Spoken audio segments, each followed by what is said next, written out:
Welcome back to Season 4 of the Sober Motivation Podcast. Join me, Brad, each week as my guests and I share incredible and powerful sobriety stories. We're here to show sobriety is possible, one story at a time. Let's go. In this episode of the podcast, we welcome Jane, who shares her journey of growing up surrounded by alcohol, struggling to fit in, and eventually becoming dependent on alcohol herself. She recounts her early experiences with alcohol, the impacts of others drinking, and her own struggles with binge drinking and blackouts.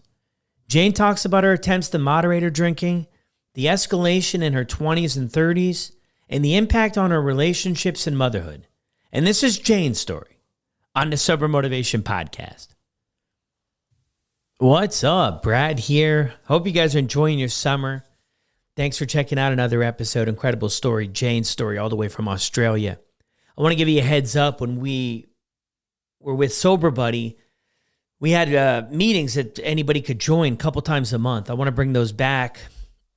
The plan is with the Sober Motivation community now. So keep an eye on Instagram, and then when we do go live with that, where you can join the community and then attend those events that will be a couple times a month to start anyway to see how it goes. But join Instagram. Keep an eye and an ear out for the podcast where I'll mention more of the details once everything gets finalized and launched. But let's get into Jane's story right now. Welcome back, everyone, to another episode of the Sober Motivation Podcast. We've got Jane with us today. Jane, how are you? Good, thanks, Brad. Excited to be here. Yeah, awesome. Thank you so much for taking time out of your day to jump on here and share your story with all of us. Yeah, I'm glad to be here. So what was it like for you growing up? For me, growing up, alcohol was part of daily life. It was normal for drinking to happen in my household every night, and we just thought that was normal. And it was very common for my dad to get home from work, being to a pub or club, not be able to walk or talk properly, and my mum would be upset, and my sisters and I would either go to our rooms or we would yell at him to go to bed. And it wasn't all bad. We've got those great childhood memories of, we went on some really great family holidays and we had a great time, my sisters and I together. And, putting on shows with the cousins and all those things. But just looking back, alcohol did play a big part in those memories from childhood. Yeah. Well, thank you for sharing that too. If anyone can't tell from your accent there, where did you grow up? I grew up in the Sutherland Shire in Sydney. Okay. And we're right by the beach. So it's a lovely area to grow up. Yeah. You spent a lot of time at the beach growing up? I did, yeah. Yeah, that's nice. So you have all this other stuff kind of going on too. How was school and everything for you? And you mentioned sisters as well. Yeah, so I'm one of four, all girls, and I am I'm number two of the four.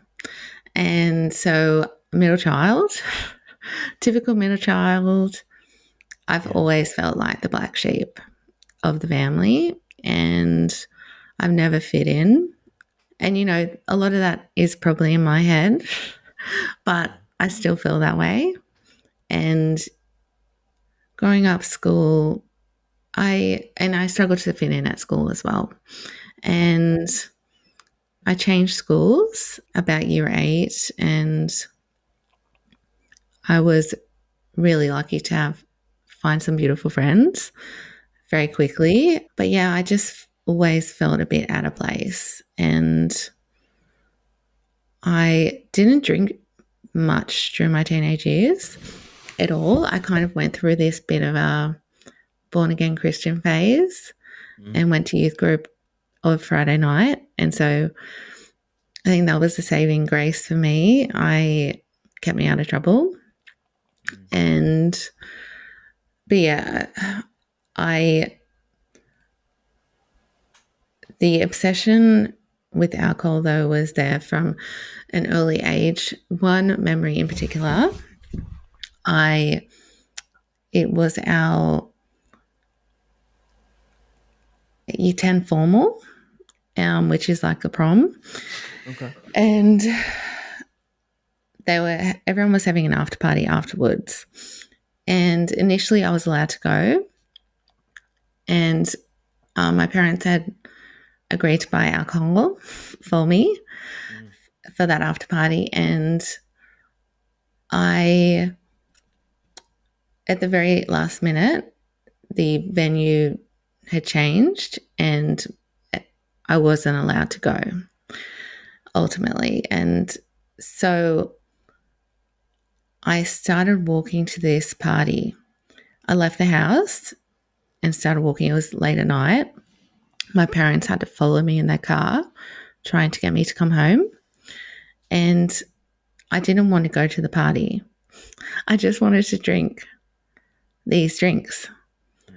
Um, and so, yeah, I just remember that story because the obsession of wanting to drink was there, even though it didn't come. It didn't come until a bit later, but yeah, Yeah. Yeah. So that was a prom like 17, 18 yeah, ish. I was Yeah. So, 16. oh, 16. Okay. Yeah, yeah, Yeah. It's interesting too. Like I share a lot about it in my story too. A lot of the feelings that you talk about, like being uncomfortable and having a hard time fitting in. We moved a little bit too when I was growing up, and that was challenging to start over.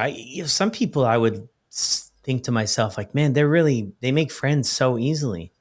And I felt like for some of my life, it was such a challenge. It was so difficult to connect with other people and make friends and all of that stuff.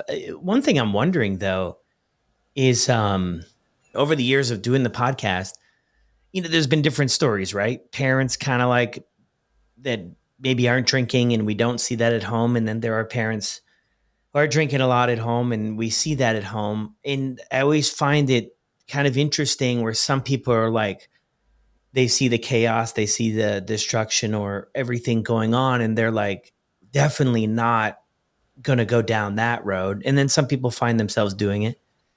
Hmm. How did that look for you? Were you angry towards alcohol or kind of the what it was causing in life, or any thoughts there? Like I hated it when my parents had been drinking. I absolutely hated it, but I didn't see an issue. Some For some reason, Mm. it was. I think when I got into my early 20s, that's when I don't know. It just was so normal for us to drink Mm. with our parents, or when my sisters and I would start when we'd hit that age and we'd start going out together, and that's how we really bonded when we were a bit older. And yeah, it's what everyone did. And so Yeah. yeah, it's just crazy that we hated it. I hated it so much, and I ended up just like them, just Yeah. like my dad. No, it is. Yeah, it is. It's kind of an interesting thing, sort of the way it plays out sometimes. But another point you made there too is just it being normalized, right? In a lot of cultures and a lot of countries and everything too. What's the drinking age where you can start drinking? Legally in Australia, Is 18. 18. Yeah, Yeah, yeah. So I mean, that's different than the U.S. 21, Canada. Most places are 19. I think there's some that are 18 too. Yeah, and you're here at 18. It's like you have the thumbs up to get this drug basically, which yeah, probably back then I don't know if anybody even would have mentioned to it as such, yeah. you know. No, I remember probably learned a little bit when I was 13 in Yeah, in during high school, but yeah, had no idea yeah, no what idea it of was the going to do. yeah. So you get started. So I mean, it's kind of around 18 that you get started with drinking too. I mean, Yeah, what was started every now and again. It wasn't until probably 1920 I would go out a little bit, but I was actually pretty good with my alcohol at that point. I would have my odd going out, blacking out moments, but I was pretty good until about early 20s. Mm, And during that time, I started developing all these new friendships, and it was because of alcohol.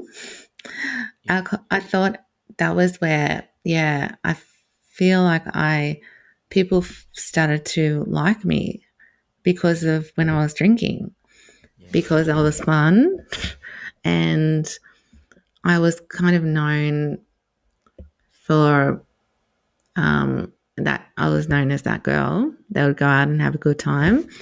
And yeah, if Britney Spears was coming on, I was known for doing a few lap dances, going around the pole. And it was, yeah, I had this persona around my drinking. And slowly I would, yeah, so at the beginning, yeah, at the beginning of my drinking, I would be out until the end. I was always that person out yeah, until the bar closed. yeah, But then as time went on, I was one of the first to leave because I was usually that drunk. mm, Um, I couldn't, yeah, I would always either be kicked out or I would just have to make the decision to leave. yeah, And yeah, I was going out, blacking out on a regular basis, 4 to 5 times a week, yeah, trying to find money from wherever I could to afford being able to go out that much. yeah, And and yeah, it was just crazy. I would wake up hungover and then do it all over again. I mean, I could handle it because I was a bit younger, yeah, but and yeah, there were some good times, but it was very surface, the friendships around then. yeah, You know, I wanted to go out with those people that would drink like me. And and yeah, so I put myself in some really unsafe situations. yeah, Yeah. yeah, I would wake up, no memory of what had happened, yeah, or I would do things that I would regret. And I, towards probably my mid 20s was where I just became very selfish and I would just go out and not really think about the consequences, even though it happened every weekend. You know, the yeah, same thing would happen every weekend. I would go out, black out. And it was as if I'd expected people to look after me, you know, and I would, all of a sudden, one night I woke up in a gutter at a local petrol station, mm, had no bag, no shoes, no phone. And I had to get a cab home and there were a few hours that I have no idea what had happened. yeah, And I got home, had to try to find money to pay the cab driver. My parents then had to drive me to the police station to try to find my belongings. And then I blamed the friends that I was with. Like, why didn't you look after me? yeah, And then those relationships soured basically from that moment when ultimately I should have been looking after myself and yeah, not putting myself in that situation. And then yeah, I continued to go out again, like still yeah. go out. Yeah, And even with that stuff coming up, yeah.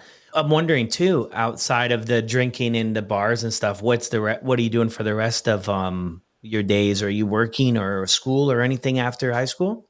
Yeah, I was working. I went straight into full time work. I've always been in the financial planning, wealth management, insurance industries, and alcohol is a big part of that culture, that Yeah. workplace culture, um, and yeah, I remember when I was about 19, I had this job at one of the big banks, and he, yeah, my boss one night, and I remember at a work function a few weeks later, he was really concerned because we had some big executives coming to this event, Mm. and and I was the main person he was worried about, and I ended up being the best behaved out of everyone, and there were other people that were all over the place that night, not me, but and that was just the start. And Yeah. anyway, there have been lots of instances over the years, my drinking just Yeah. getting a bit out of hand at workplace events. Yeah. Most recently was just over it was 2.5 years ago, just before I came to my first AA meeting, Yeah. had a work Christmas party, and I, that was getting to the stage where I wasn't able to control my drinking. And because all the drinking was done at home, and then on those rare nights where I was actually going out, Yeah. I wasn't able to control it anymore. And Mm. yeah, so that I don't remember much from Yeah. the end of that night, and I was falling over in front of all my work colleagues, and Yeah. just ridiculous.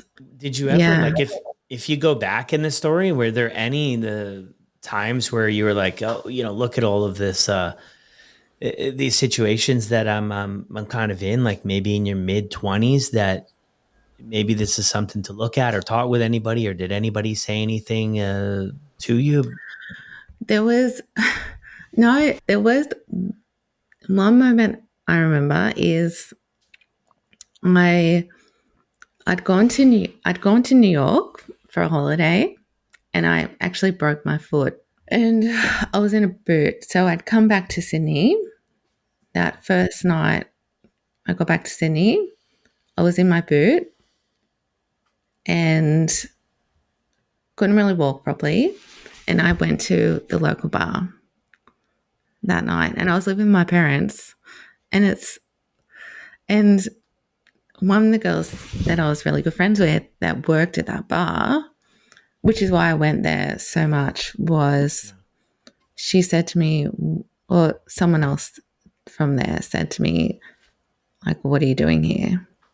Mm. Shouldn't you be at home? And I think that was one of the last times I went there. But I was just so embarrassed. But it was the truth. Yeah. Like, why am I here? I just got back. I've got this boot on. Yeah. I can't really walk properly. And yeah. And that was my early 20s. Yeah. So it was a long time ago. And so things Yeah. kept progressing. Yeah. Things kept progressing too. I mean, which you hear a lot too, right? What was the alcohol doing for you too? Because like part of me thinks too is with sort of the consequences that are coming up in life, that it's got to be providing something that helps us make sense of this to kind of continue going on. Because I think, right, people who don't necessarily have a problem, or things are not a problem for them. I think everybody who drinks has probably had one night where things went bananas in a sense, right? But I think that they're going to maybe look at things differently. And then I think people like me, when things go sideways, I might make adjustments for a day or two, but I get back to what works, right? Which is drink a lot. Any thoughts for you there? Yeah, for me, I think it just helped me feel like I fit in. And it was very much part of my identity. Alcohol just became such a big part of my identity. And I didn't know any I didn't know any other way to just connect with people. I found it was a really great way to connect with other people. And yeah, I developed a lot of friendships based on my drinking. Yeah. And yeah. Yeah. And I mean, that's a very relatable story. Is there anything you could put a finger on too, maybe from life or, before this point of drinking that put such maybe an emphasis on fitting in or belonging? You know what I mean? Because I relate to that really well. And I think to some of us it's more important than maybe others or different. But I find that, my story too, that was really important to, even with consequences, it was more important to fit in and to deal with the consequences. Was there anything that stands out to you for that about fitting in and belonging and having a community of people was like just so high on the list? For me, I think because I always struggled with fitting in growing up, and I always was I always felt like everyone liked my sisters more than me. And so when I was finally in my 20s developing these friendships, I felt like people actually started to like me.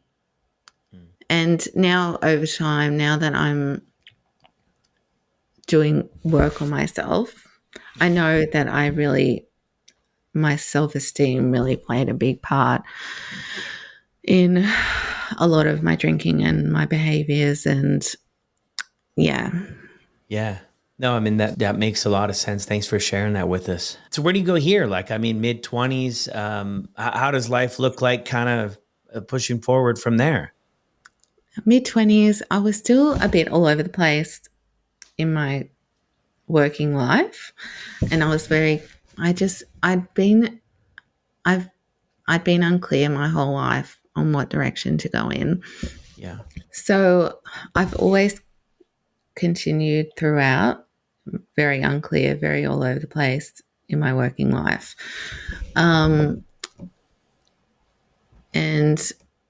at 25, I met my now ex-husband, and he was my very first boyfriend.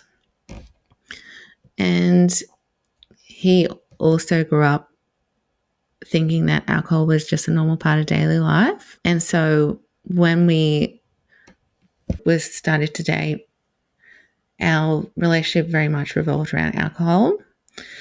And yeah, because he was my first boyfriend, I wanted to be at home, cook him dinner, do all those things. And we would drink at home together. And we would have a bottle of wine each from the very beginning of our relationship. So 2 bottles a night. Yeah. And we thought that was normal. And I didn't think it was much at all. I didn't even think that was much. And it wasn't until I started having conversations with girlfriends about how much I would drink a night, and they would say, what can't you just share a bottle? Why do you have to have a bottle each? And I'd be like, oh, I guess we could try. But like, why would we share a bottle? That was my thought. Like, who wants to just share a bottle? And exactly. yeah, because even around my family, it was very normal for us to drink a few bottles of wine together. And,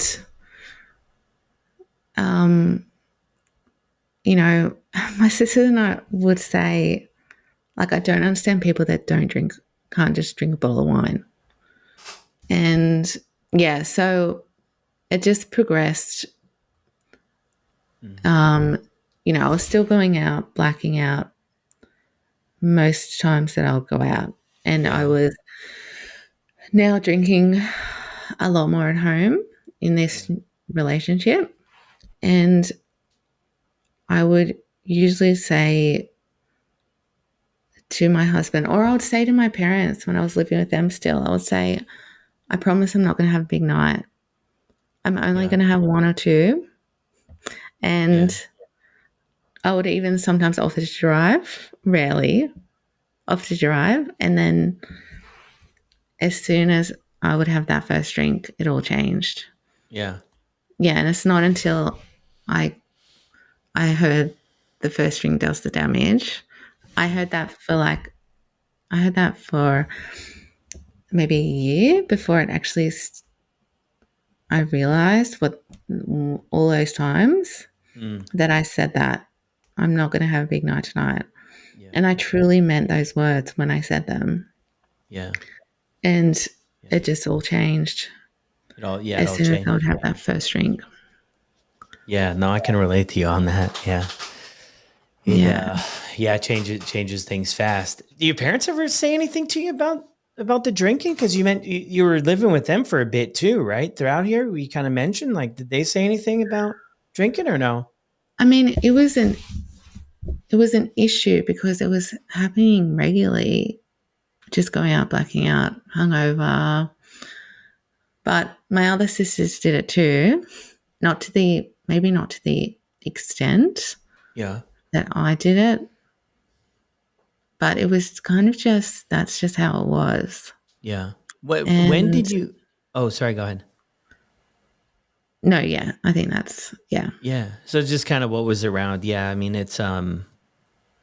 yeah, it's kind of what's around. I mean, I think on purpose too. We surround ourselves with people who drink like we do because we don't want anybody who's falling behind or who's going to make it seem like we're in the spotlight too about, hey, we're having, this much and somebody's not. When, if ever, do you pick up on that maybe there's more to the drinking than just I enjoy doing it? Sometimes I hear that from people and I get really curious because it's like, well, I just like to drink. It's like, uh, but this is after they shared all the consequences they've experienced. And I'm like, I think there's more there. But was there any time when you were like, hey, I wonder if there's something else, some other reason behind drinking other than just going out and partying? No, not until I was about 30, maybe. I started working at this wealth management firm, and everyone was very much high performing and into their fitness. Wake up really early, go to the gym, long hours at work. And it wasn't until I started working there that I questioned my drinking because one, I used to, like I said to a guy that I worked with, I drink a bottle of wine a night. Like that was, it wasn't, I just thought that was normal. And he was, oh, that seemed like a lot. And it wasn't until, and other people that worked there didn't drink like me. Mm, One person there didn't even drink. And I thought, oh, maybe I'm not, maybe this isn't normal, mm. what I'm doing. And it wasn't until I started working there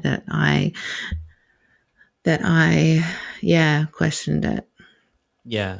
It was kind of like, yeah, maybe getting out of the bub like the social circle you were in, and you mentioned it to other people, and it's like, yeah, maybe everybody's not living this way. I mean, when you're in it though, you do. I hear it all the time, right? It's what everybody does. I thought that too, like when I was in college. This is what everybody does. But when I look back at it now, no, not everybody. Even in Yeah. college, not everybody not everybody was drinking. And there was definitely not everybody was drinking the way that I did. So it's kind of like that hindsight's 2020, but at the time it's we don't always see it though. So what kind of gets your wheels turning in the direction of how things were going too? Because now it sounds like too, You're still going out a bit, but it's shifting a little bit. So that whole sense of like, I go out, party, belong, have community, connect with other people. That sounds like it's still there a little bit, but now the drinking at home starts, which is a very common trend. And then now maybe it's checking different boxes for us too, because we're not really going out and, maybe the club and bar scene and everything as much. Did things start to change for you after you turned 30 at all or no? Yeah, so we moved from where we were living in Sydney to down south in a city called Wollongong, to afford to buy a house down that way. And so all of a sudden we were very isolated. We were away from our families and our support networks. And we were drinking, like, yeah, we were just drinking at home, basically. And then it became more of a rare occurrence for me to go out and drink. And yeah, as time went on, so got married, and that was one of the biggest things I was actually concerned of in the lead up to our wedding. Yeah. Was me not remembering the wedding day. That was the thought in my head. I was like, I just want to be able to remember my wedding day, but I was so worried about my drinking that I wouldn't remember, because I knew I just had an issue. And so the night before the wedding, I drank way too much, and I ended up being really hungover on the wedding day. So I didn't actually have to worry because I couldn't get drunk anyway. But yeah, like the fact that I was, I should have, all these things happened and I didn't even think, oh, maybe, I should stop. Yeah. And what were your thoughts what were your thoughts in this point in your life about somebody who doesn't drink? You mentioned the one guy at the job, but did you know anybody who didn't drink or no? not really.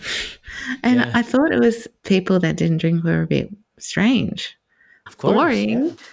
I would say boring. And now I'm like, oh God, like I'm the sad one, really. And and yeah, just So you have that too for your wedding day, to where you're hungover for your wedding day, right? But I yeah, mean, not drinking for it, but yeah, I mean, I think all of these things add up, right? I think all yeah, of the, everything too, right? All of the stuff happens that we don't feel good about. And we yeah, promise ourselves, I'm just going to have two tonight, one tomorrow. I'm not drinking that day. I mean, you do all of that, I think over a decade or 15 years or whatever. I mean, you lose trust in yourself. We don't have any confidence in our ability to follow through and to do stuff. And I think, I've heard in a lot of stories too, that this can kind of bleed into other areas of our life, right? Whether it be our career, whether it be our relationships, this not trusting ourselves to kind of follow through with what we say we're going to do, what we're going to commit to, I think really can really rough us up self-esteem wise too, with this. yeah. I've never met my full potential because of my drinking. I would sign up for university degrees, and I would be at home, have an assignment due, and I'd need a glass of red wine to, because I thought that would make it easier for the thoughts to come, for the answers to help me write this assignment, and it would just make everything worse, because as soon as I would have that drink, I would want another one. Mhm. And yeah, I've never been able to fulfill, my potential. But yeah, like over the course of my relationship with my ex-husband, we would do the dry Julys, try to limit our drinking. We're not going to drink during the week, Mm. just on the weekends, and it wouldn't last long. And we would always try to reduce our drinking, but it just would always end up back to Yeah. every night. And he was a shift worker, so the issue was the nights he there were nights he wouldn't drink because he'd be at work and I'd be at home alone and I'd be drinking. Yeah. And so when he had nights at home, he also wanted to drink, but then I'd say, no, we're not drinking tonight. And it was all based, it was all on my terms.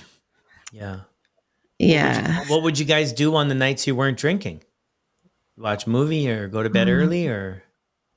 I can't even remember. We would probably watch TV, just watch TV. Yeah. And yeah, when now that I'm sober, I'm like, there's so much we could have been Yeah. doing. Like, Yeah. I but think that type of moderation thing, I mean, I think a lot of us, I don't know if everybody does because I haven't talked to everybody, but I think a lot of us go through it in one way or another. Maybe it looks different, but the hamster wheel of that, I don't know. Part of me is like, it's much worse than just going all the way and just drinking whenever you want. Because when you try to put boundaries up, against something that is so resistant to boundaries, it's just like the mind games and everything is just, I feel like it becomes even more of a full-time job. Now we're not hung over every morning, but we're also just like going in this back and forth about limiting ourselves. And the reality is like, I don't know if you've experienced this, but it's so much easier on this side of things just to not drink at all. Of course, there's challenges and hard days and moments,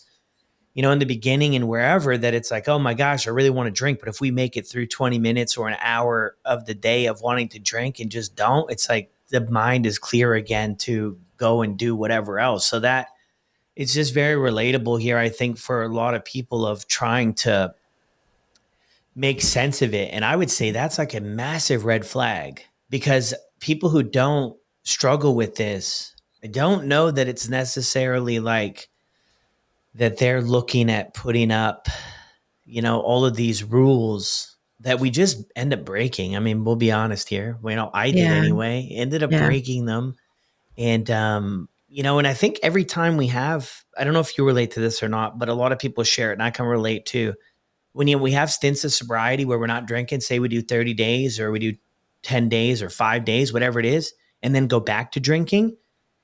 The snowball seems to pick up speed a little bit. Every time we do that, it seems harder to get back up, but it also feels like things go a little bit lower. I don't know. Was that your experience or no? yeah. We did it a few times. I don't even remember, but it makes me think of. So I, so when it progressed, my drinking, Yeah. to then when I started having my pregnancies, and so I had it about a year after we got married.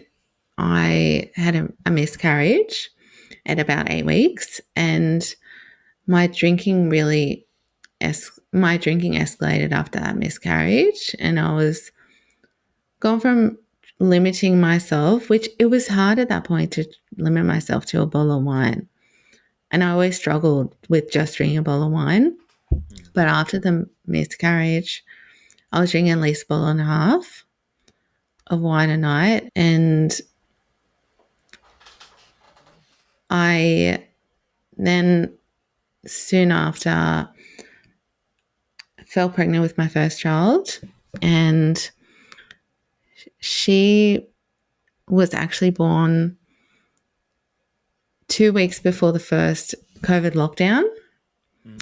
And my husband and I always said she saved us, because we both knew our drinking would have been really bad during lockdown if she wasn't around, because I was still breastfeeding and, the nights were terrible, waking up a few times. And so, but as soon as I reduced or stopped breastfeeding, my drinking would just escalate straight away. So it was as if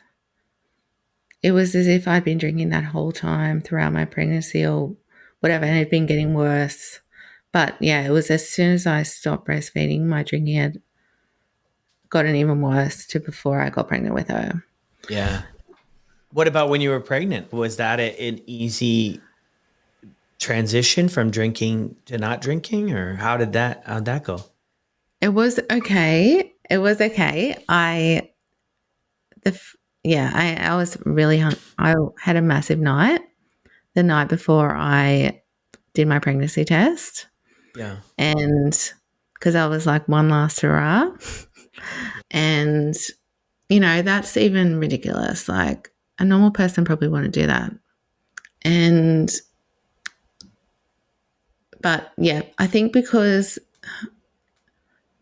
of the miscarriage, I was just grateful to be pregnant. So I wasn't too Yeah. resentful to my husband for drinking or being designated driver, but also towards the towards about 30 weeks, I really was hard on him about drinking.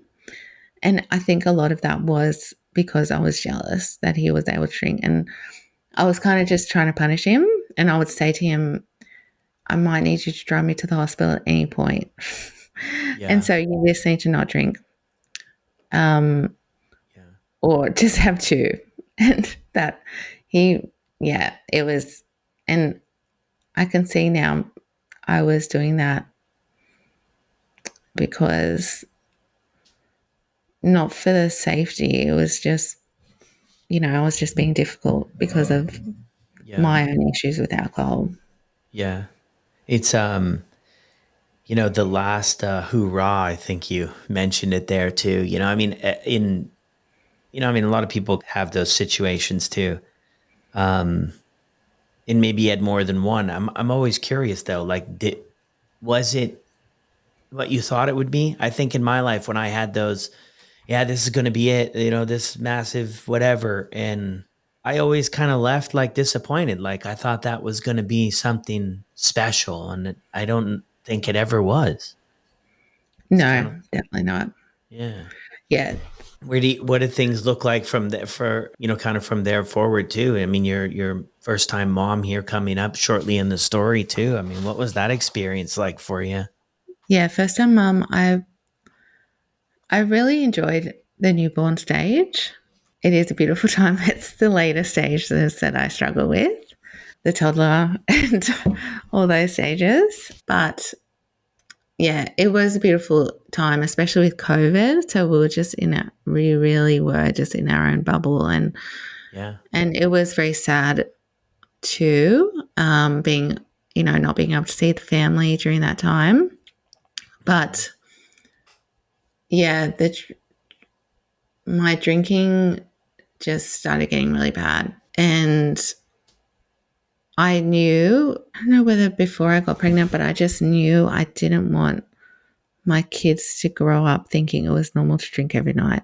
Mm, And that is where it had changed from where I used to work, where that shift had happened, where I thought this isn't normal. mm, And I just, yeah, I didn't want them to grow up thinking it was normal to drink every night, but I still couldn't stop. yeah. And What did you try anything? Like outside of just sheer willpower? Did you I reach did. out? Yeah. So I really wanted to stop. I really wanted to stop drinking. And so I went and saw a hypnotist. So Oh, she okay. said, yeah. So she said she could make me stop drinking. Okay. And, but then in our session before we started, she said, well, I can make you stop drinking or I can make you drink how you want to drink. Oh, So if you want to have one or two, yeah. I can make you have one or two.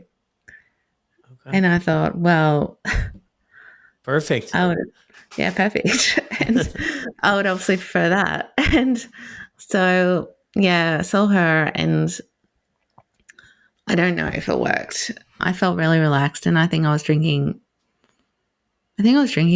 like that night or the next day, but I was saying to Yeah.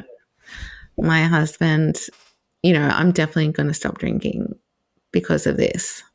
And Mm, but soon after I saw her, so I should have seen her for at least 3 sessions. mhm, But after the first session, I pretty much fell pregnant with my second child. mm. soon after I saw her. So I didn't, as soon as I was pregnant, I didn't have to worry about my drinking again.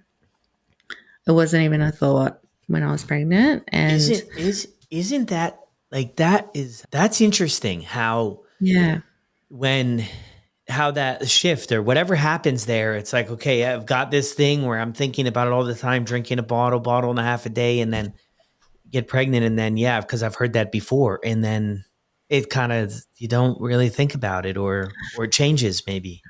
yeah. And Yeah. my husband would say, he would say to me, I don't have a problem with alcohol, Yeah. me, because I could go 9 months without drinking.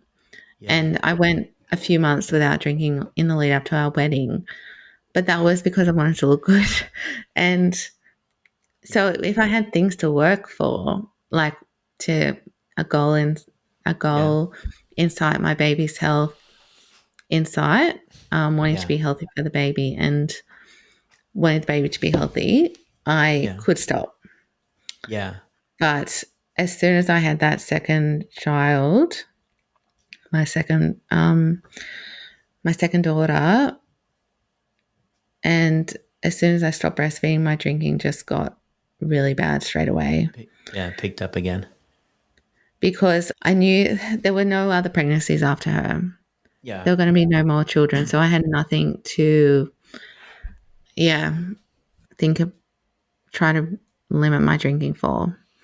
And Yeah. I was really unhappy in my relationship. And I had been for a few years at that point. Mm. And, but I think the pregnancies, having those kids in sight, that it kind of helped me deal with what was going on around me a bit better. Yeah. And so, yeah, as soon as I stopped breastfeeding her, I just started drinking to cope. Yeah. And I started drinking to blackout every night. Yeah. And I was still going to work, full time job, getting up. And every morning I would say, I'm not going to drink today. I'm not drinking today. Yeah. And then 2 o'clock would come around and I'd be thinking, like, having the battle, going to the bottle shop or not on my way home from work. And then usually by 5 o'clock it was, well, what bottle shop am I going to go to? Because I don't want to go to the one I went to yesterday. Yeah. Did you go every And day? Did you go to the shop every day? yeah, Yeah. because I didn't want to have the alcohol in the house. Yeah. Because I would say every day I'm not going to drink. Mm. So I didn't want to have the alcohol in the house, and we could never have, if there was alcohol in the house, we would drink it. Yeah. So we could never have these special bottles of wine hanging around. Yeah. They wouldn't last.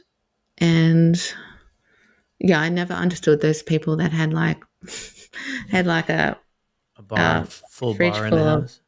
I know, a fridge Yeah. full of like wine, or So because it was kind of like your way to limit, some way to limit, right? If you just get yeah, one bottle, you go home. I mean, by the time you're done that, everything might be closed or it doesn't make any sense to go forward with more. So it was like kind of the yeah, limit. And then tomorrow, of course, you're quitting. So there's no need to buy any more. Yeah. I mean, I did that for an entire year and went to yeah, the yeah, store yeah. and bought alcohol every day. And I was like, yeah, I'm quitting tomorrow. Yeah. It was Yeah, and it was wild. the same with cigarettes because I haven't smoked for 10 years, but when I tried to quit, I used to break up my cigarettes the night before, like the night when I would go to bed, I'd break up my cigarettes and then I'd go buy a packet the next day.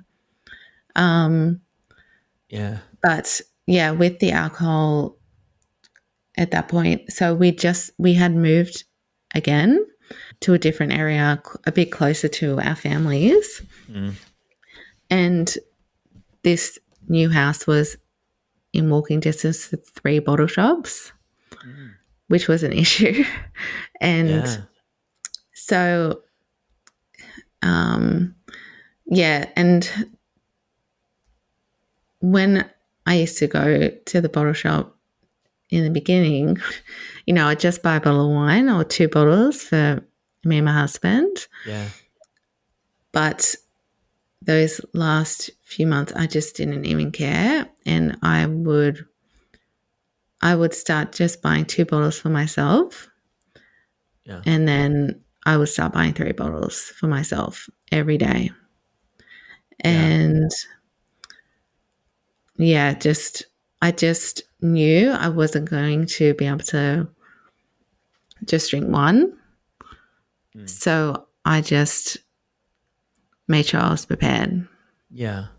At that point in your life too, what do you put on it that's kind of fueling, the increase or things, right? Like what's kind of going on? Because maybe some of the other stuff that kickstarted all of this, maybe it's there still, maybe it's not there, maybe there's other stuff that's come up. I mean, any thoughts on that? Yeah, it's definitely the I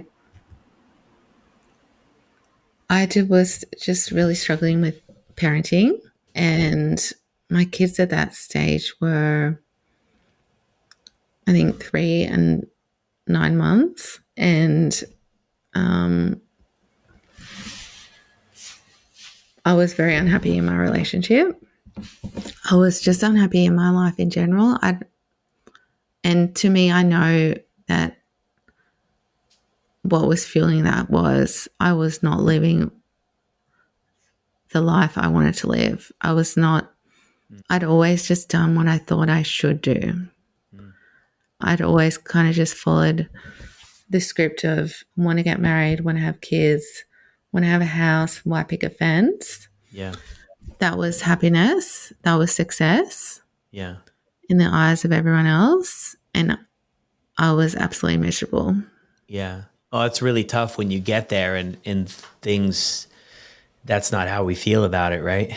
I think there's a lot of stuff externally that we can tend to reach for, right? To feel like an internal void. A lot of people talk about that when it comes to alcohol, right? Sort of a black hole or, something kind of on the inside. And then we reach out to whether it be alcohol or whatever it is, right? To sort of feel comfortable with life and everything going on.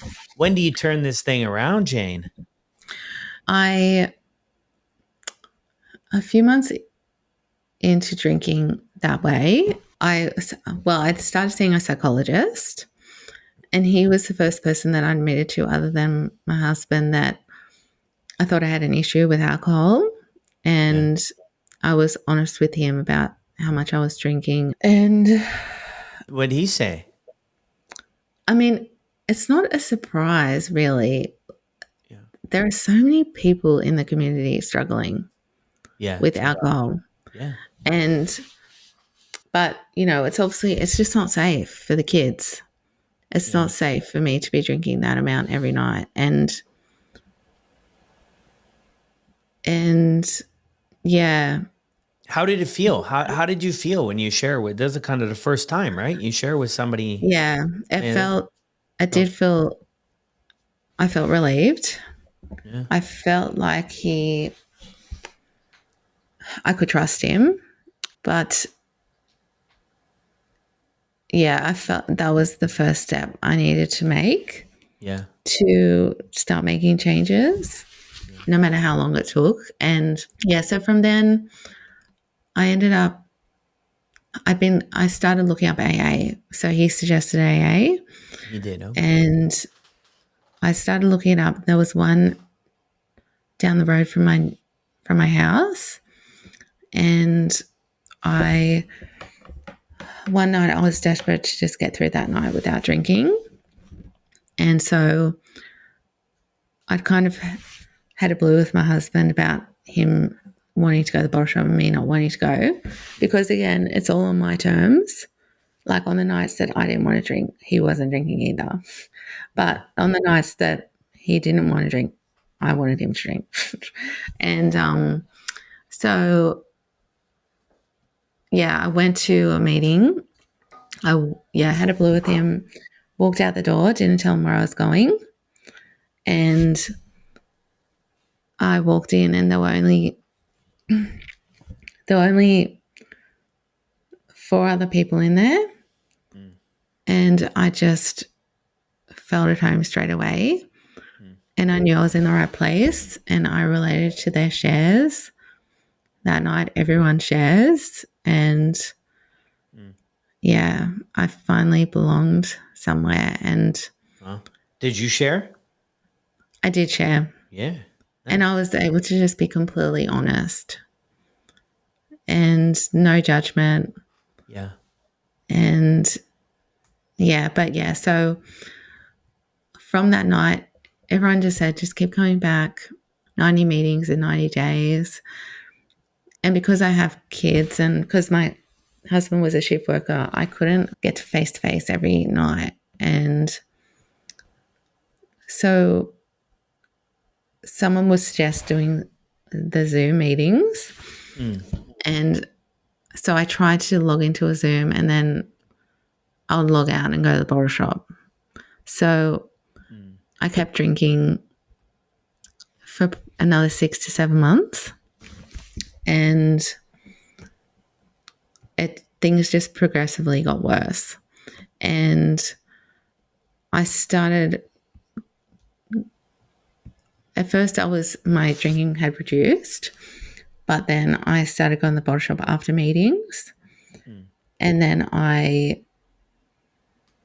was avoiding meetings altogether in the end because I just hated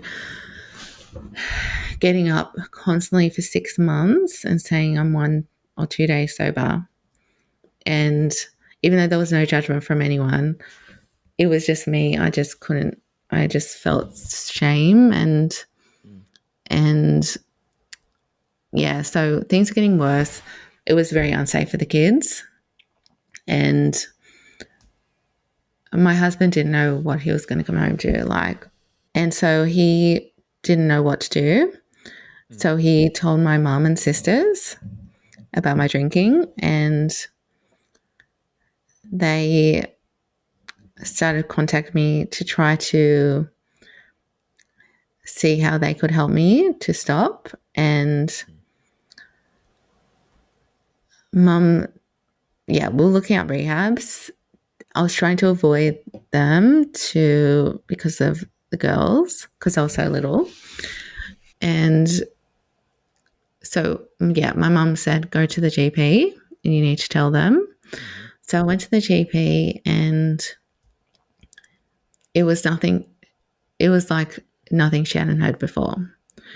And I was honest with her about how much I was drinking. And she said she had a few other women in the community, that patients of hers that were on Naltrexone, which she recommended to me. And so, yeah, she said, you need to stop drinking for 3 days. She said Valium is an option if you can't stop drinking for 3 days. And so, yeah, she said, your husband needs to come in to say he'll be with you for those 3 days if you are taking Valium. So I thought, I'll just go without the Valium. I'm sure I'll be fine. And looking back, I should have taken the Valium because those 3 days were absolute hell. The first day,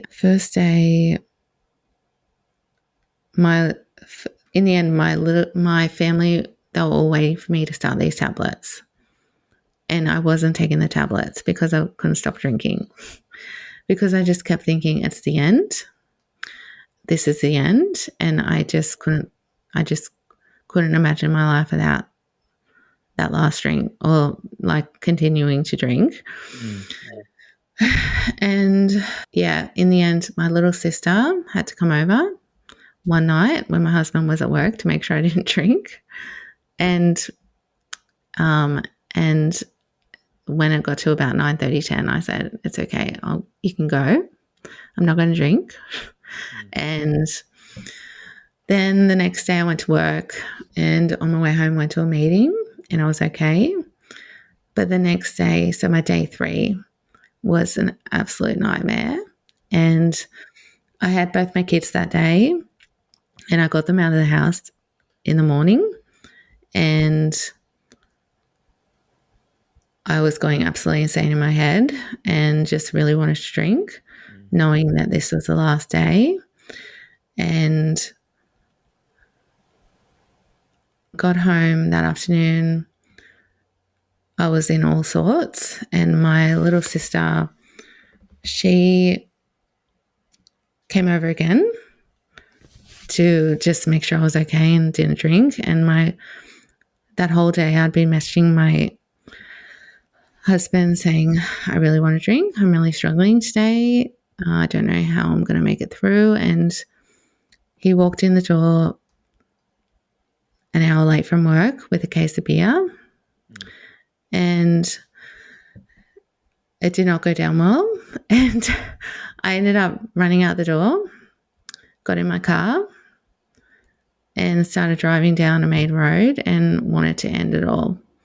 And I was ready to just drive into oncoming traffic. And I just kept thinking of my little sister back at the house and the girls. And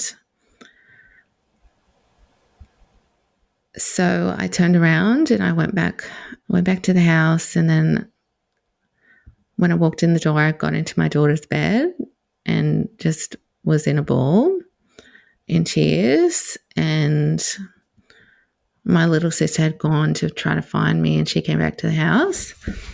And I said, just go.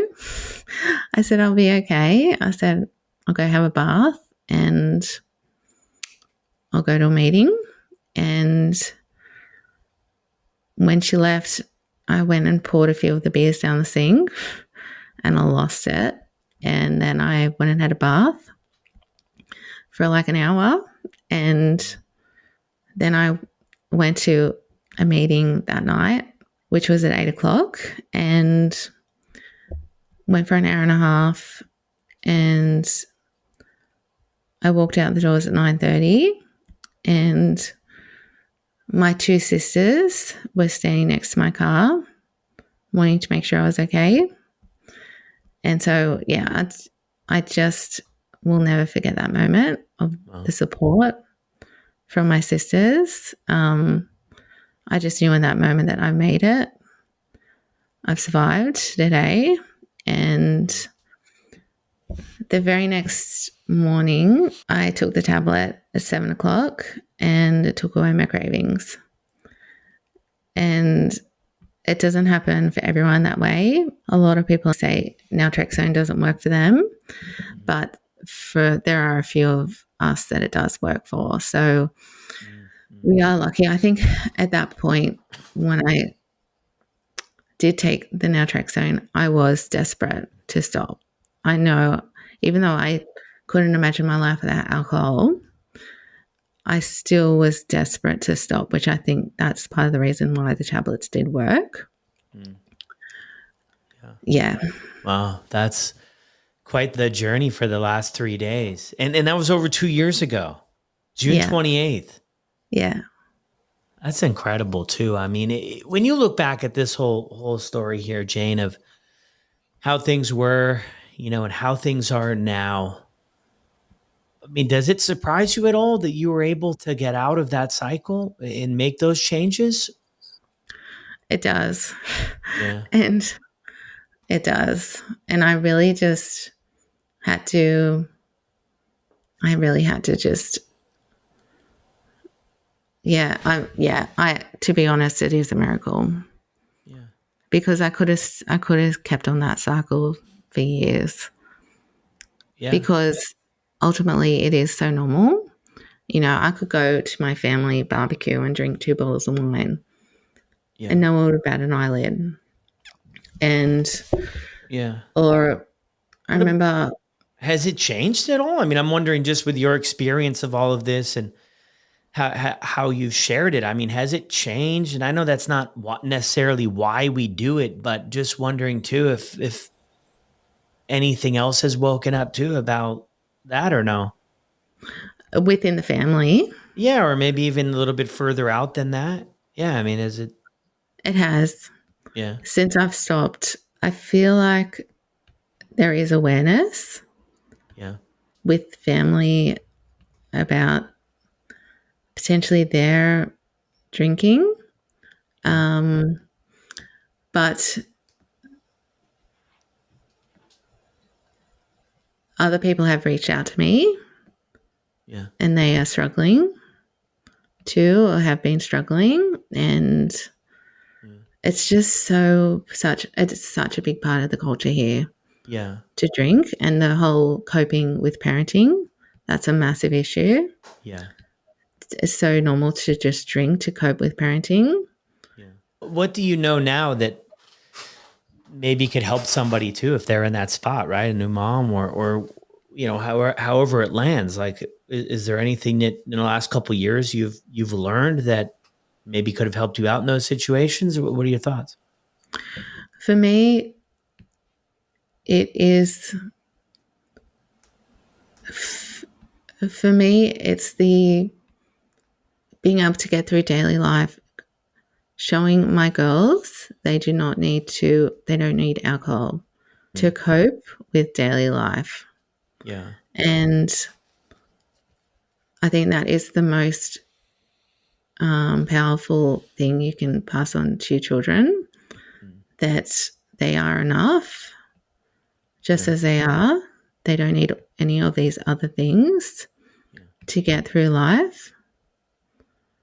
But it's just giving them the tools to get through it. And Yeah. Well, yeah, a lot of moms share too, like getting into the mommy wine culture and everything.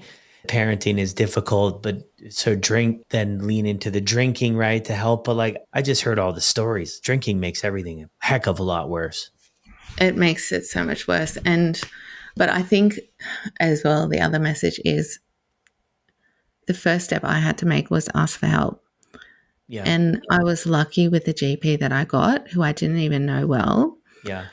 I was lucky she suggested all these things to me, that it Yeah. was, it was, it was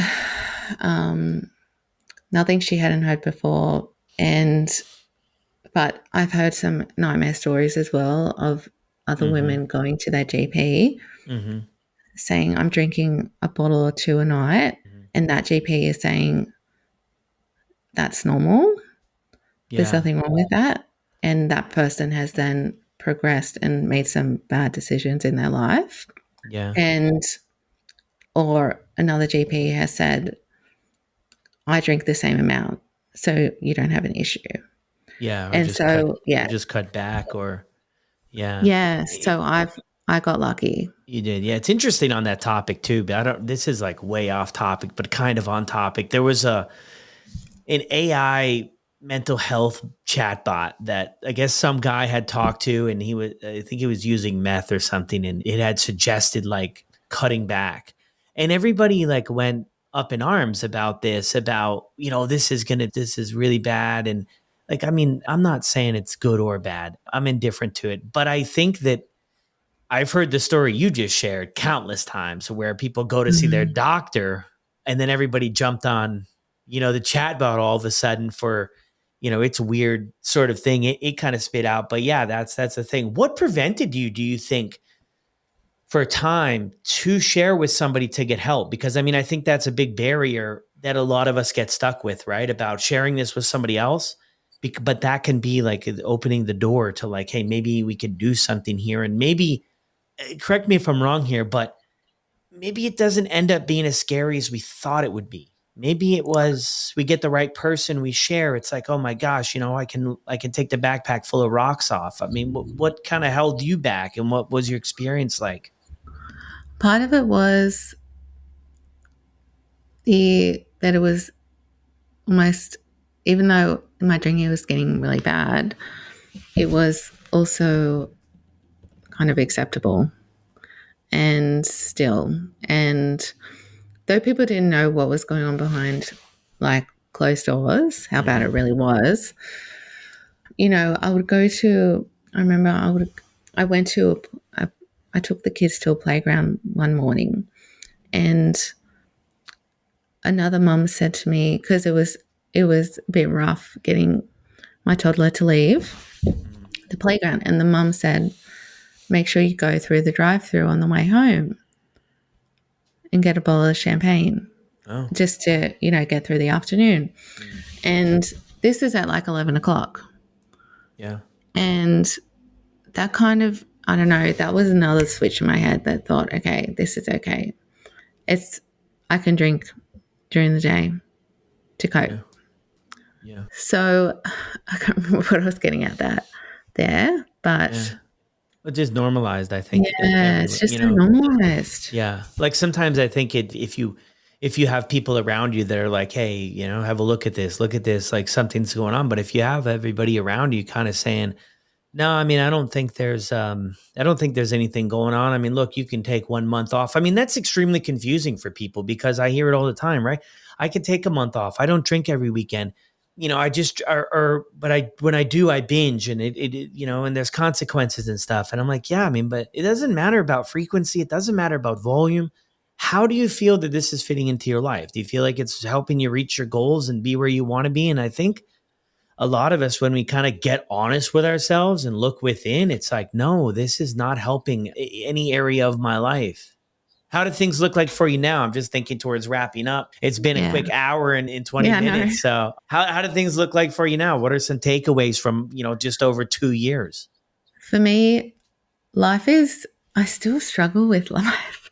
I still struggle with daily life, but my life is just so peaceful now. So I've made a lot of changes in my life.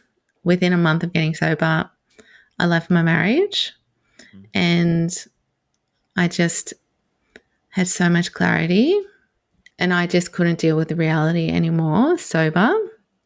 And I knew what I needed to do. And, he is a great person. He's a great dad, but we just weren't right for each other. And, Yeah. but I just had the clarity finally to not go back on my word once I made that decision. Yeah. Because a few times throughout the years, I'd made that decision to like, which are we right for each other? Are we not right for each other? Yeah. But then we'd just have a drink together. Yeah. And That's then it. I'd say, Yeah. yeah, That's really interesting. I had another person on the podcast too about how she goes about things now. She knows right away if there's a connection, right? Whether it be a friendship or a yeah, relationship. And I feel like, because I had not a marriage in a sense that was fueled by the drinking, but I've had relationships or girlfriends or whatever in the past where, I look back and I was like, man, I think if we weren't drinking, we could have potentially, like, I don't want to like beat myself up over the past. I learned a lot and I can't go back and change it.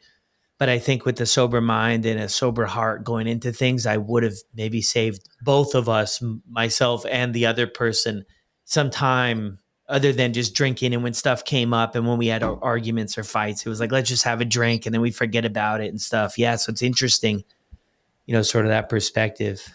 yeah. And so the first year was very up and down. I had being in early sobriety and plus the separation.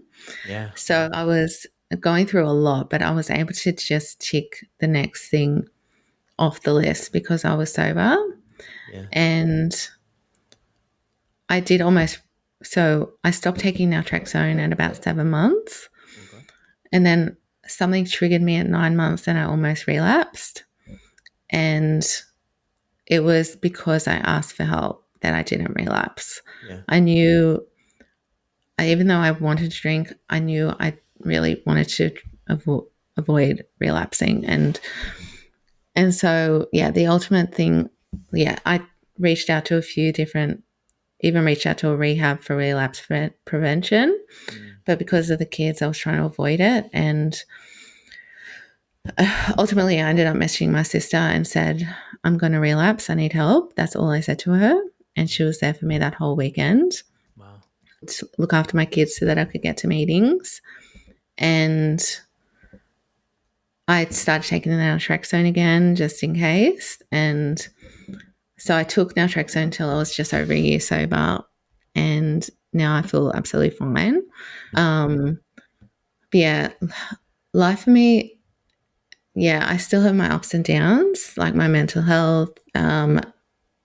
But yeah, I started a business last year called Let's Get a Petty, and it's started as self-care gift boxes for women going through life transitions, like divorce, grief, and it's, I have on my most recent gift box, the grief, the box for someone going through grief.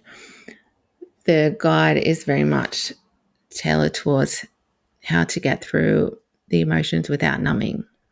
And my ultimate purpose is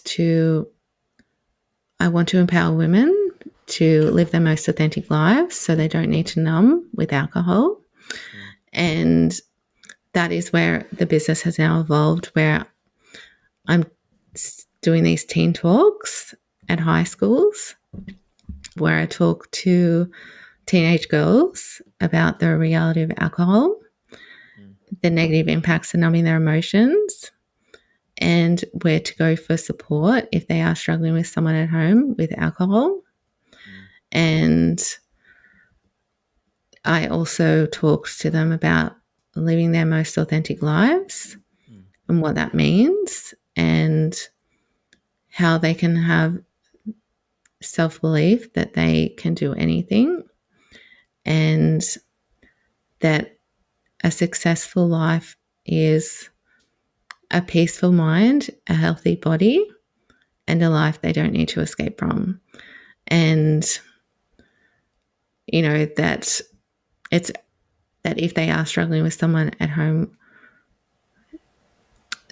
and their parents drinking, that it's not okay, and that there is support out there. And so I do talk about Al-Anon, and I give them some other resources, and I am suggesting to all the high schools that they create a free support group once a week at lunchtime for the students affected by parents drinking. But also that could also include the parents drinking, drugs, gambling, which is a massive issue too. Yeah, because the Al-Anon thing obviously is not really available. They could do the online, but the students are probably not going to say, I want to go to an Al-Anon meeting to their parents because of your drinking.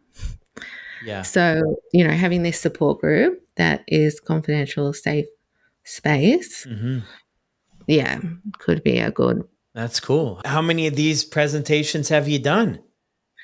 Well, I've booked a few coming up, but I've done one. Wow. So I've done my first one last month. That's cool. Yeah. Yeah. So yeah. And I'm reaching back in and helping other people too, right? Yeah. Yeah. And it went really well, and it really did give me that confirmation of that it is needed in the community. Yeah. A few they things. Ask questions? They didn't ask questions because it was going into their recess. And so they all just wanted to get out of there. Yeah. But fair enough. They did give me some feedback, and one of them said, "What did you get out of today's talk?" And they said, "It's not my fault for my dad drinking." Wow. And one of them said, "What did you get out of today's talk?" That it is okay to ask for help. And there were a few other comments in there about, them, that I'm glad that my mum's not alone, or that, so there's definitely, there were definitely a lot of comments about drinking. Yeah. So it is, it is common out there, I guess, It is really common too. Well, thank you so much, Jane, for jumping on here and sharing your story with us. Any thoughts you have for closing here? Thoughts for closing would be that just keep trying, no matter how many times you may lapse or in this cycle. Ask for help, and if I can do it, you can do it. And it's just, my life is just so much better. 2 years in, it's getting better and better each month. I just have this serenity that I couldn't have imagined. And it's all because, doing the work, but just being sober. I can put my head down on the pillow and go to sleep. And that is the biggest gift. Yeah, that's beautiful. Yeah. And it all starts with not drinking too. You know, I feel like sometimes we want to get ahead of ourselves, you know, we want everything to change. And the reality is though, we got to quit drinking first step and then, you know, put in some effort and find a path that works for us. And things change. Thanks so much for having me, Brad.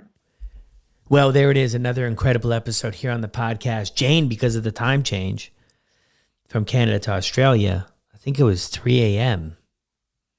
for her to wake up and do the show. So much appreciated. Thank you, Jane. I'll drop the contact information of Instagram for Jane down in the show notes below. Let her know what you thought of the episode, high five virtually, and all that cool stuff. And I'll see you on the next one.